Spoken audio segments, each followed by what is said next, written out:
नमस्कार। हम बायोलॉजी के 50 महत्वपूर्ण क्वेश्चन देखेंगे जो कंपटीशन एग्ज़ाम के लिए बहुत इम्पोर्टेंट होते हैं। क्वेश्चन है हमारा, रेबीज निम्नलिखित में से किसके द्वारा होता है? वायरस। निम्नलिखित में से कौन सा आयोडीन का सर्वोत्तम स्रोत है? शैवाल। निम्नलिखित में से किसकी सहायता से रक्त द्वारा ऑक्सीजन ले जाया जाता है? लोहित कोशिकाएं मतलब रेड ब्लड सेल्स। पुष्प का जो भाग परागण पैदा करता है निम्नलिखित में से कौन सा है? परागकोश। निम्नलिखित में से किस फल का विकास पुष्प क्रम में होता है? निम्नलिखित में से किस फल का विकास पुष्प क्रम में होता है? सेब। पौधों में रस आरोहण निम्नलिखित में से किसके माध्यम से होता है? जाइलम। निम्नलिखित में से झकड़ा जड़ वाला पौधा कौन सा है? गेहूँ। निम्नलिखित में से किस प्रक्रिया द्वारा नाइट्रोजन वायुमंडल में छोड़ी जाती है? जैव नाइट्रोजन यौगिकीकरण। AB रुधिर वर्ग वाले व्यक्ति को निम्नलिखित में से किस रुधिर वर्ग के व्यक्ति की रक्त दिया जा सकता है? AB रुधिर वर्ग वाले व्यक्ति को निम्नलिखित में से किस रुधिर वर्ग के व्यक्ति का रक्त दिया जा सकता है? केवल AB, A, केवल B वर्ग, इनमें से सभी का दिया जा सकता है। शरीर की सर्वाधिक प्रबल अस्थि कौन सी है? जबड़े की। लाल रुधिर कोशिकाओं में का उत्पादन निम्नलिखित में से किसके द्वारा होता? अस्थि मज्जा, बोन मैरो। किस शिशु के वंशागत जीनों की कुल संख्या में माता और पिता से प्राप्त जीनों की संख्या समान होती है? इसका C ऑप्शन सही होगा। उल्लू घोर अंधकार में भी देख सकता है क्योंकि उसकी बड़ी बड़ी आँखों के गोले आगे की तरफ निकले होते हैं जो उसको दृष्टि प्रदान करते हैं। ग्लाइकोजन निम्नलिखित में से किसमें जमा होता है? यकृत में। हीमोग्लोबिन का कार्य है ऑक्सीजन ले जाना। जब रक्त में नाइट्रोजनी अपशिष्ट जमा होता है तब निम्नलिखित में से कौन सा अंग काम नहीं कर रहा होता? यकृत। कौन सा रोग वंशानुगत रोग है? हीमोफीलिया। रक्त में पाई जाने वाली धातु लोहा। मानव शरीर में निम्नलिखित में से किस अंग में उपास्थि होती है? नाक। उपास्थि मतलब कार्टिलेज।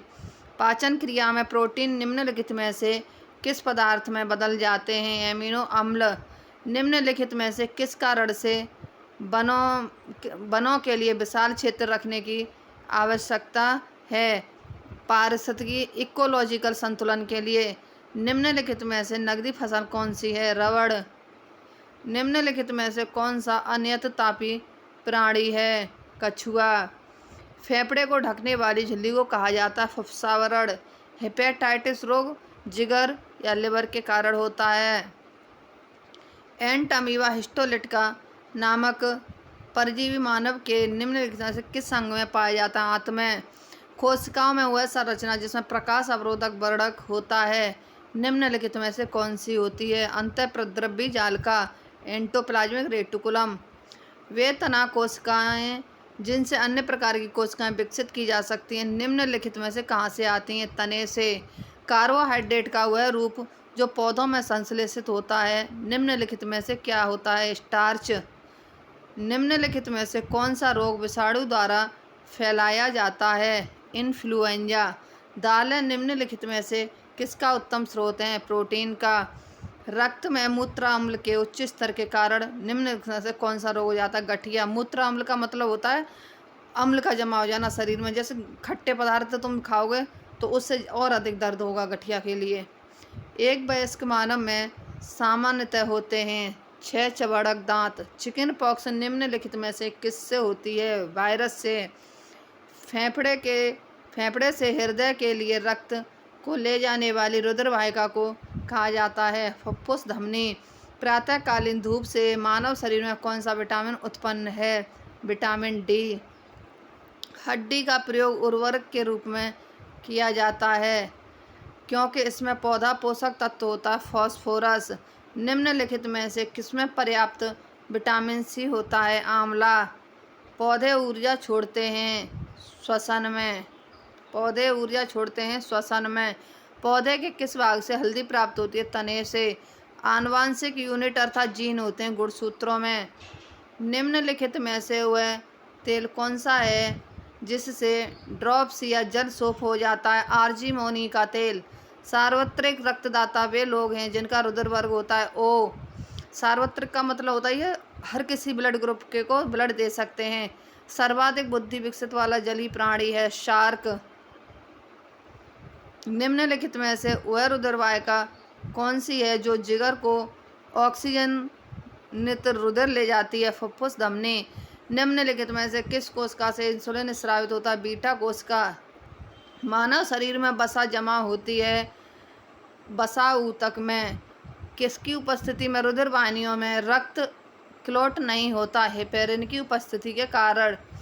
किस रोग से रक्षा करने के लिए शिशुओं को डीपीटी का टीका लगाया जाता है? रोहिणी, खुकर खांसी तथा टिटनेस। रोहिणी को हम डिप्थीरिया कहते हैं। हीमोफीलिया होता है आनुवांशिक विकार। हीमोफीलिया एक आनुवांशिक बीमारी है।